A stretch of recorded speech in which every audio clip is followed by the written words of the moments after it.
शेतकरी कर्जमाफी आणि इतर मागण्यांसाठी बच्चू कडू 28 ऑक्टोबरला नागपुरामध्ये भव्य मोर्चा काढणार आहेत आणि या मोर्चापूर्वी मुख्यमंत्री देवेंद्र फडणवीसांनी बच्चू कडूंना बैठकीचं निमंत्रण दिल्याची माहिती बावनकुळेंनी दिली आहे। 28 ऑक्टोबरलाच नागपूरमध्ये मुख्यमंत्री फडणवीस, बच्चू कडू आणि बावनकुळे यांच्यामध्ये चर्चा होण्याची शक्यता आहे।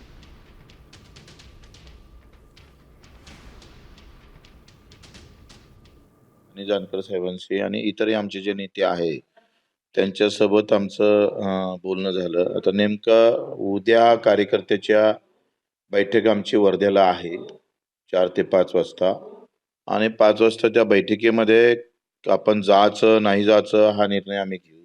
मी माननीय बच्चू कडू आणि राजू शेट्टी, माधव जानकरजी, अनिल नवले यांच्याशी बोललो।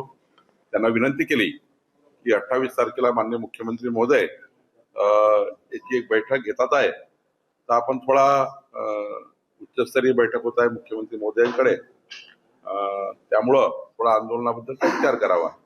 शेवटी आंदोलन करण्याचा त्यांचा निर्णय आहे, पण एक शासनाकडनं एक बैठक आयोजित होते आहे, तर 28 तारखेला बैठकीत जो काही निर्णय होईल त्यावर मला वाटतं आंदोलनाची पुढची रूपरेषा ठरेल। आता isakal.com आहे देशातील नंबर 1 ची मराठी न्यूज वेबसाईट। प्रत्येक अपडेटसाठी isakal.com ला नक्की भेट द्या।